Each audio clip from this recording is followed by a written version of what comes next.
What's up, guys? Welcome back to another episode of the Lexi J Wellness Podcast. I'm your host, Lexi Johnson. This is my husband and co-host, Brett Johnson. This episode is actually going to be a little bit more geared towards Brett's perspective.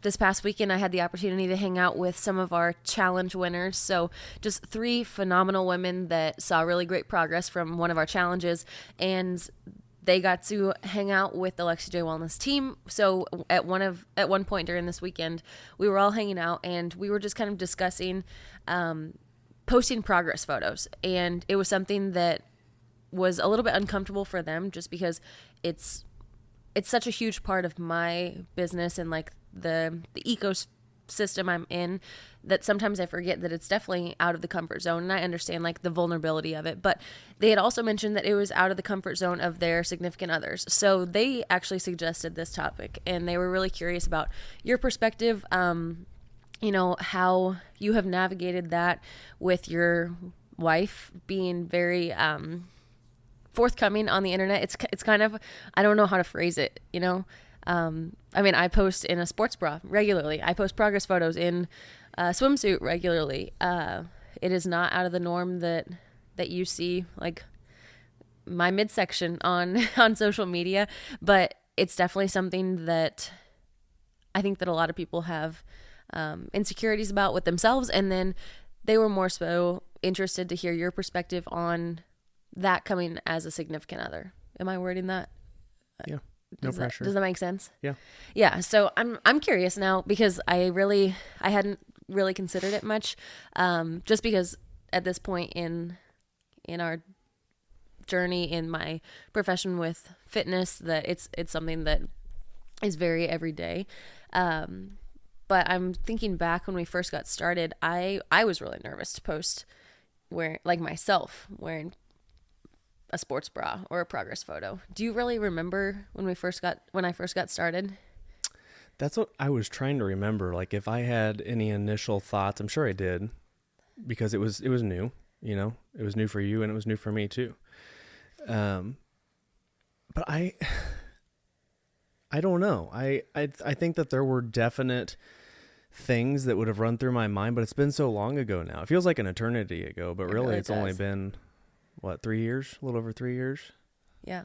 Early 2020 is when I first really started like gearing towards fitness. Yeah. It's something that I can understand why, I can rationalize in my head why these thoughts go through other like spouses' minds though. So it's something that it's something that's easy for me to like get on that wavelength and step in their shoes and understand why they're thinking the way they're thinking, or I guess I'm speculating a little, but it's going to be probably 1, 2, or 3 things. I probably have a decent amount of input on this. All right. I'm excited to hear. So do you want to start? So, okay. I'll just jump right in. So whenever it comes to men and their spouse. So I'm going to operate on one main assumption here, and I'm going to rule one thing out right out the gate, because what makes men uncomfortable, or what's going to make them uncomfortable in most cases, is one, they are essentially uncomfortable with their wife being exposed like that, to the world, because they almost feel like it's their possession. They think that is something that is, theirs. It's sacred. And I think that that's a big part, but I'm going to rule something else out here. And that is, and this could be an excuse that a lot of guys use that I think is frankly bullshit. But I think that one excuse that some guys would pull out and try to almost sound virtuous saying it is that like they think it's morally wrong, or like it goes against their values and principles. Would you agree with that? Yeah. And I like that you called it out on bullshit. Yeah, because unless you're Mormon, legitimately, if you're a guy, you scroll past another girl that's doing that exact same thing and you don't think a thing of it, or you might even like gawk at it. Yeah. So don't pretend like you don't like that, or you actually like have a disdain for it. Now, let me be clear though. I am not a proponent of women and going on social media and shaking their ass. Like, I cannot tell you how annoying it is that that the algorithm feeds me stuff, even though I don't want it, of like girls that are purposefully, just prostituting their body more or less on social media, like where you can actually see like what's underneath their clothing. Or like, just, we're talking strict, just progress photos, right. or like, but just I want a disclaimer there. Like, that's not what I'm advocating.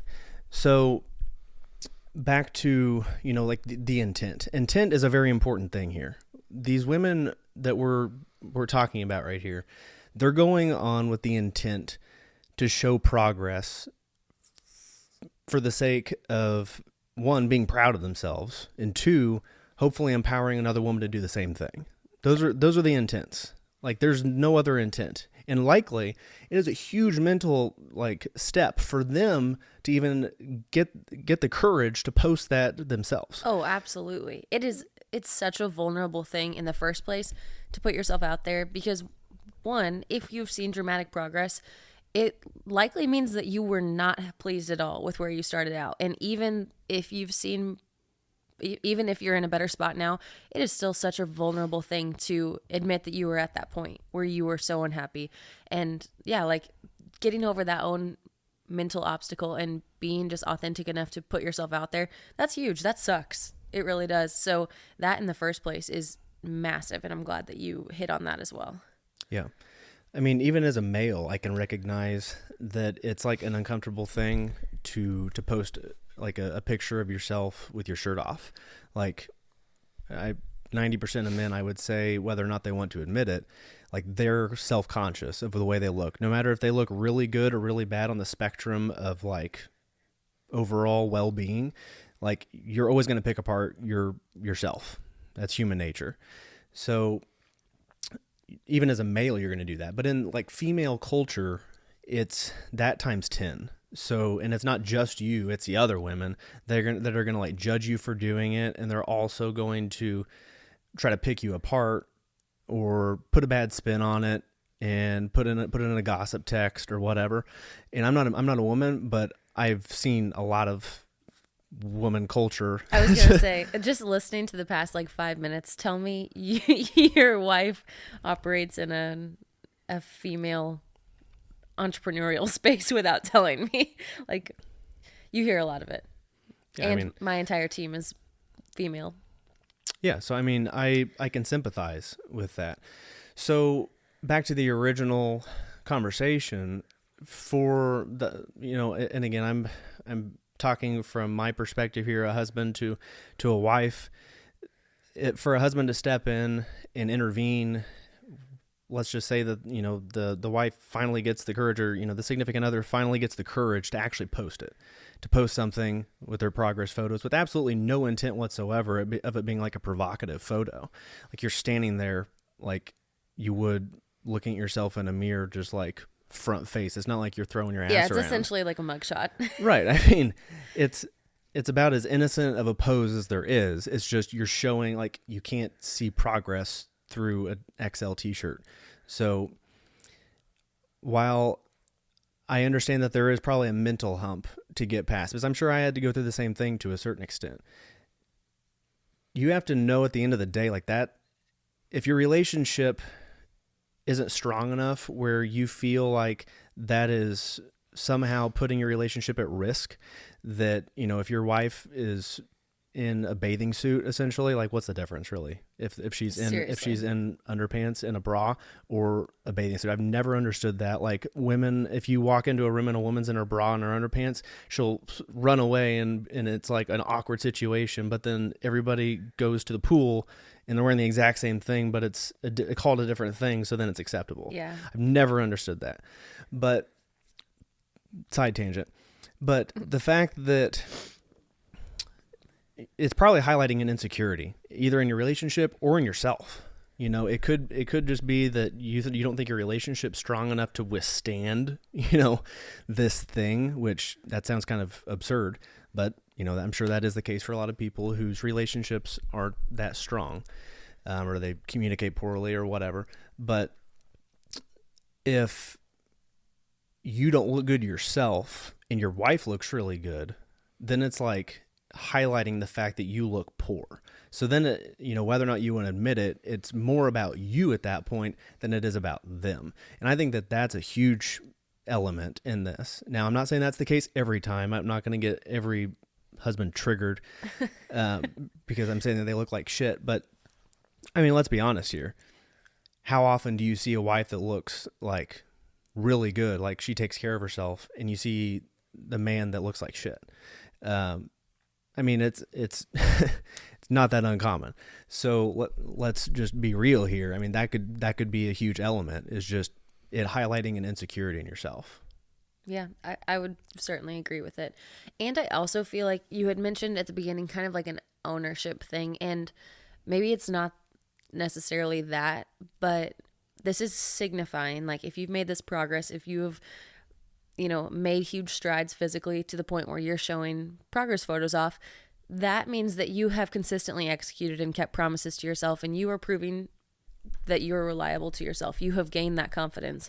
And there are a lot of relationships I see where it's a very dependent relationship where you, and I say you just speaking generally, like one half of it really likes that the other relies on them, really likes that they're dependent. And I think that like that certainly could, if you were more insecure, that certainly could have been us, because I was entirely dependent on you early on in our relationship. Like, I was not fulfilled in my own work. I was heavily in debt from student loans. I didn't know anyone where we live within a few hours, really. And I was so dependent on you. Like, I would wait for you to come home every single day. I would substitute teach, wait for you to come home, wake up and do it all again. And just, I was miserable, but you were like the center of my universe. And I can see how that could also like feed into, that's a good feeling to an extent, especially if like you recognize you are the sole provider here. I'm dependent on you. I cannot function independently. And then when I start to like gain that confidence in myself and I start to stand on my own 2 feet and prove that I'm independent and I am, much more capable than I was giving myself credit for, then it's like, okay, well, is my value in this relationship less? And you never, if it affected you, you never made it seem that way. And you've just done such a good job of that throughout, because now I do stand like very firmly on my own 2 feet. And I'm very confident, but that wasn't always the case. And it could have easily swung that way, and you could have taken it and been insecure with it. Yeah. That's an interesting point though.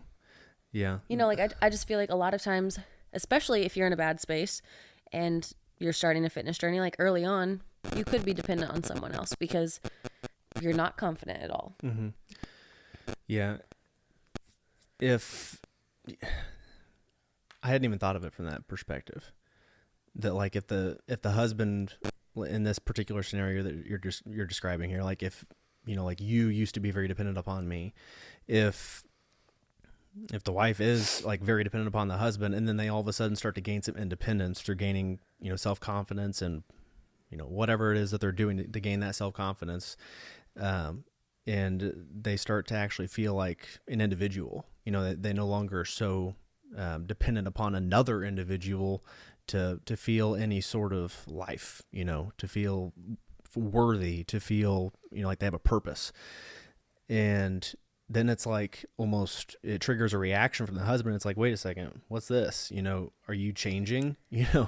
It becomes, it triggers this whole, like he was almost dependent upon you being dependent upon him. Yeah. Like that was the norm. And it feels good to be in that comfortable position if you are the one that is like the provider, and if you're the one that is leaned on, because feeling needed is like, I mean, that's a good thing to feel. When I think there could be a sense of purpose there for the husband, feeling like he's the provider. For sure. Yeah. And I've even like, there's nothing wrong with that. Just talking from, both perspectives here, just trying to make sense of it all.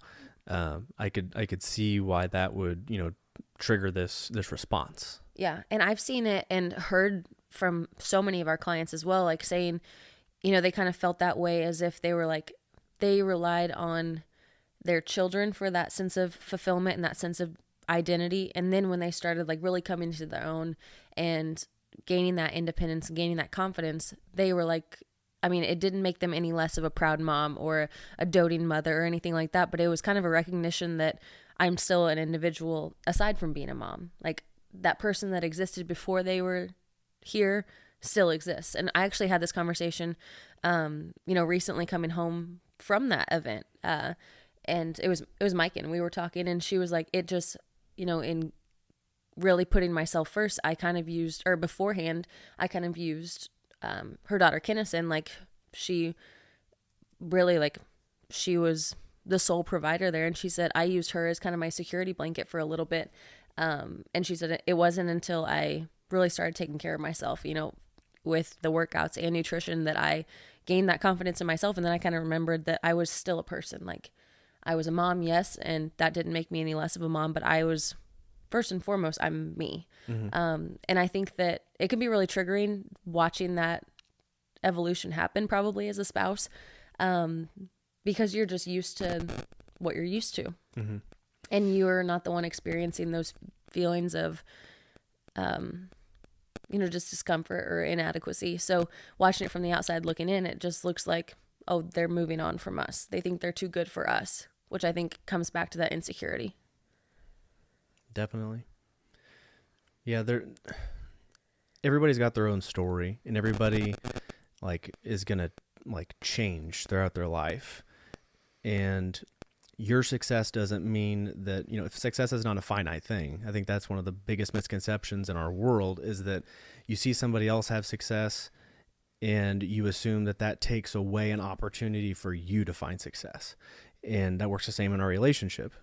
Just because you found success and you found purpose and you found yourself, really, doesn't mean that like I had already kind of, while I still was very underdeveloped compared to what I am now, as a person, you were far ahead of me.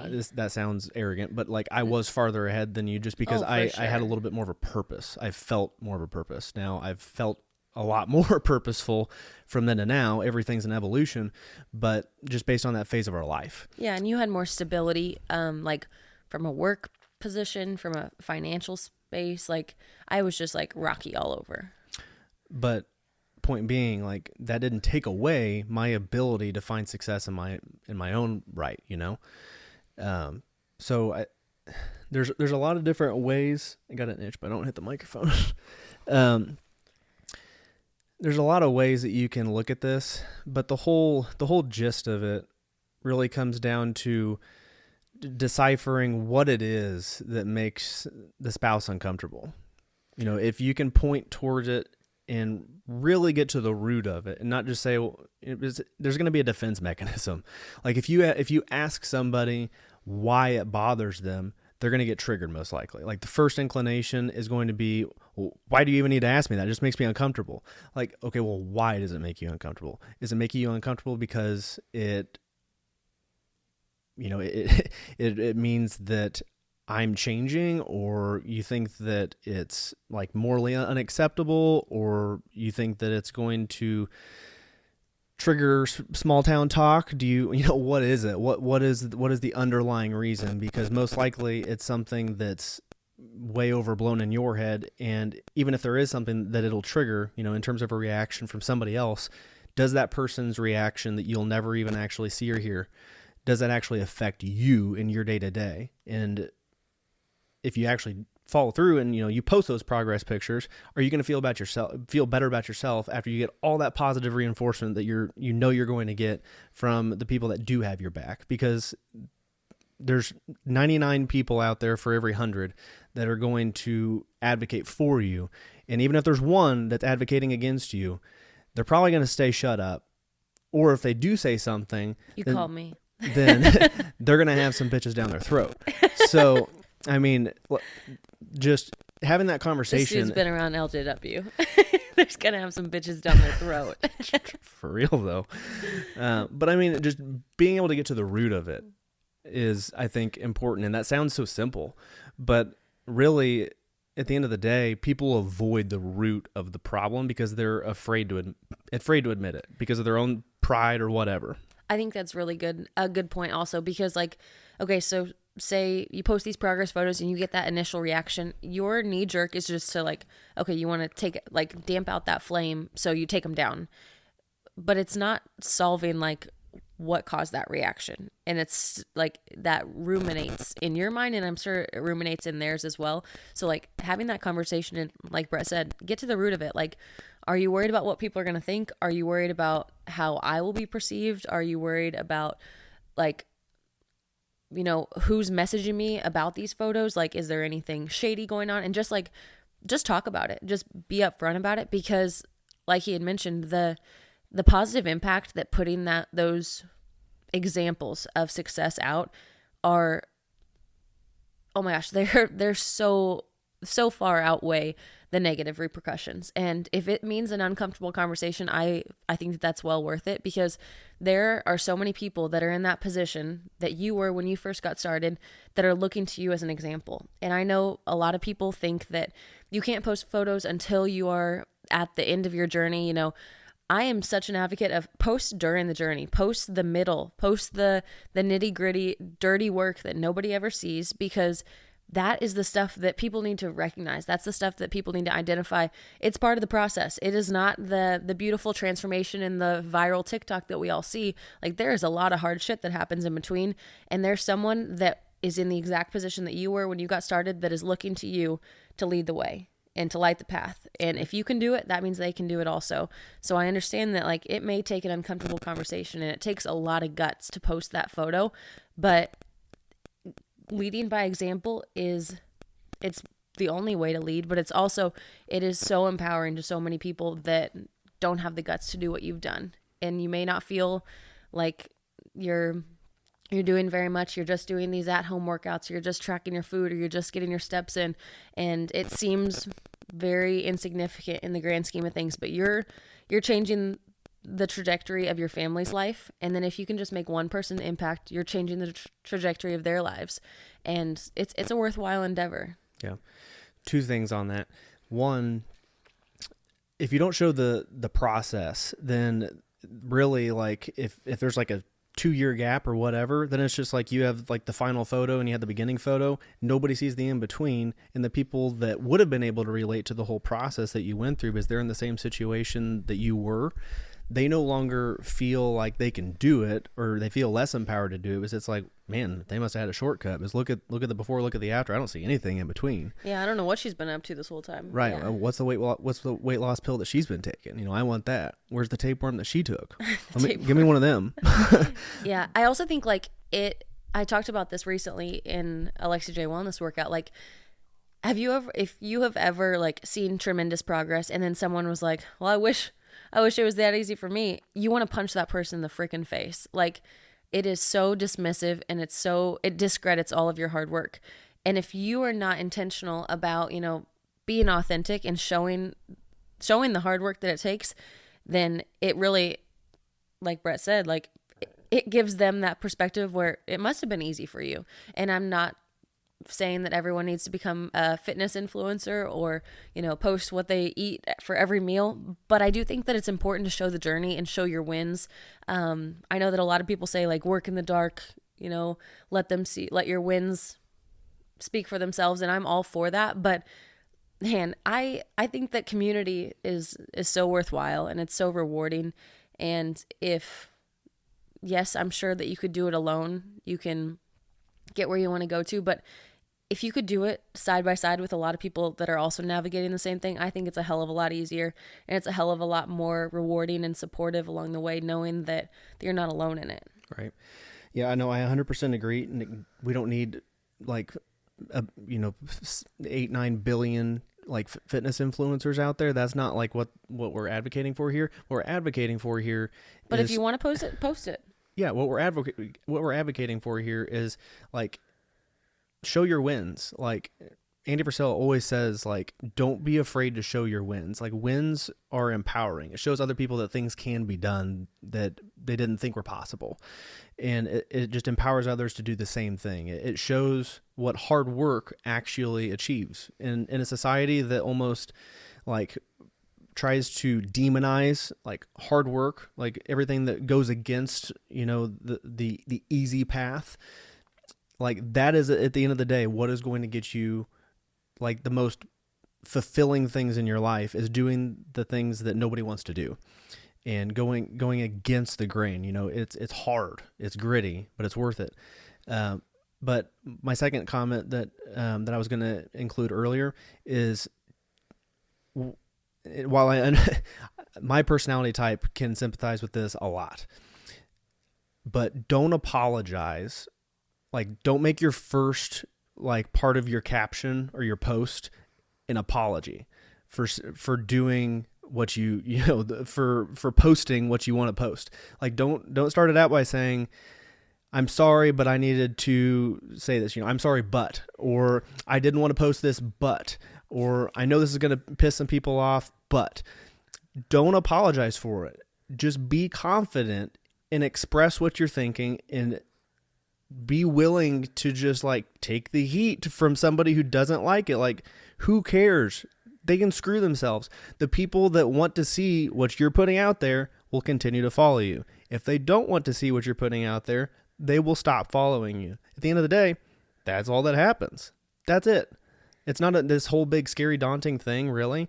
That's about as simple and clean cut as it gets. They'll either follow you or unfollow you, or they will support you or not support you, and you won't hear from that person again. If they don't follow you or they don't support you because you're doing things that make them uncomfortable, as long as it's not like socially or unlawful, like socially unacceptable. Like, it's just like, I'm not advocating for unlawful things, but you get what I'm going with this. Yeah, within the bounds of acceptable things in society. Those that mind don't matter. It's so funny that you said that, because I just had, like, a flashback to one of the first times I ever posted anything fitness wise, and I'm gonna have to scroll back and find it. I think it was on Facebook or something, but I'm pretty sure it was the first time I ever posted videos, and I had you take them, of us in the gym. It was when our gym was still open, before Lexi J Wellness, when our gym got shut down, and I would almost bet money that the beginning of the caption was like, I hope this doesn't take up space in the timeline, or like, I'm not going to be making a habit of this, I promise. Like, it was literally like, lie. Yeah, psych. Catch me posting that shit every day. But I'm pretty sure, like, the beginning of it was basically like, I went back and forth and posting this, and I would do the same thing. Like, I would post something on my story, delete it 20 minutes later. I'm like, God forbid someone actually see that. That would be so embarrassing. So it's really funny that you had said, like, don't apologize for it. And the people that are bothered by it, goodbye, see ya. I don't know what to tell you. Don't let the door hit you on the way out. One of the more comical things is, like, the people that you're apologizing to, they won't even see that, because they're not going to read your caption if they don't like what the picture is. And can we circle back to the reason that they don't like the picture, or that they don't like seeing you work out? Because they don't want to work out. They're insecure seeing you do that, because it points the finger back to them and realizes that they're not doing it either. And, like, that's the whole reason. And again, back to basics here. The term follower or friend implies that they want to be a follower of yours, or they want to be a friend of yours. It is 100% optional. Like, you, right. No one is required. There should be just an implication there that, like, if you're going to follow somebody, it's because you should want to see their content, or you're interested in what content they're producing. It's 2023. We shouldn't be following anyone that we don't care about, or anyone that we don't want to see their stuff. Right. Purge it. If you are purposefully following accounts that get you pissed off, just all hot and bothered, then I think that you have a bigger problem. Like, we need to delve into, like, a different psychological level of your mind. Yeah. Bottom line, if you see someone else, like, working on themselves, they post a progress photo, they post themselves working out, and they're working really hard, you have to recognize, one, the vulnerability of that. And if that somehow, like, sets you off or doesn't sit well, you are a certified weirdo. Like, you got something wrong.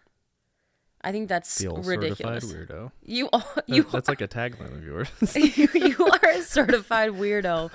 It's the best way I can put it. Yeah. And if anybody is in your comments giving you shit for it, send them my way. Certified weirdo TM. They are certified. I'll get it copyrighted. I hate that. I hate like even the thought of people just getting onto my Lexi J Wellness Girls. I am so freaking protective of it. I will go off on some crusty old man on Instagram in the comment section. That is the one time. Yeah. You can comment whatever you want on my post, but do not come for that. For every one Jacqueline on your timeline, there's 100 other bitches that are gonna have your back. I'm sure. That's true. But did you just say Jacqueline? Yeah, 100%. Certified weirdos and Jacquelines are no friends of ours. Own that shit. I'm not apologizing. I like that. Well, I really liked hearing your perspective. That was good. Just to finish, if I did post something that you were uncomfortable with, how would you go about addressing it? Sorry if I sniffle. Also, I'm very congested. I would talk to you. Okay, in what manner? Like, would you just tell me to take it down? I know, but I want this question was asked. To be fair, I have told you to take something down before, but that's because you did something in the moment where you got triggered by somebody who didn't like what you posted. And so there are moments where I will intervene where I feel it's necessary, but I can't imagine. I snapped. I can't. It wasn't. You did. It wasn't a provocative photo or anything. I was just. No, you just had a post that they got a troll that was hating on you for no reason, and you got triggered just like they wanted you to. Yes. So I that is true. De-escalated. Brett has told me to take one post down, and it was a TikTok in response to a troll. De-escalated. And now I just know I have to just let him slide. In the very unlikely circumstance that you posted something that made me like genuinely uncomfortable, then I would probably have a conversation with you and just say, hey, like, let's reconsider this. Like, what do you think that, this is providing? What value is this providing? Like, who's your market here? Did you lose sight of what your goal was here, or was this about something else? Yeah. But I don't see that typically happening. Now, there are situations in the future, maybe I'll have to de-escalate again, but I does some Jacquelines and some in that theoretical weirdos. Scenario, that is, I'm assuming, how I would probably approach it, because logically I have to get into your mind and think, okay, well, why? Yeah. I do, just to circle back to the original topic, because I really liked hearing your perspective. I am glad to hear all of your points, and I think that each one of them could apply, and you kind of provided 3 different options, I believe, of how those significant others are feeling, and I think that they're all pretty accurate and could be nail on the head. But I encourage you to have that conversation if need be, and say, this is really important to me, and it did take a lot of guts to post that, just because I wasn't super happy, but it's a big deal that I've done this for myself. I'm gaining confidence, and if I can make one other person feel the way that I feel right now, then I think that it would be worth it. Yep. I'm with you. That was really great, and it was a very thought-provoking topic suggestion that I was grateful for as well. So if you guys have any more of those, we'd love to hear them. I was really excited just to hear Brett's perspective. I was a little nervous coming into this, to be honest. Yeah, you're kind of like... I know, it was directed toward me a little bit more. Absolutely. And you have to like speak for the male population on a lot of it. You held down the fort well, though. All right, guys, we will talk to you next week. We got to get our ass outside and finish our steps. So have a good one. TYAO, baby.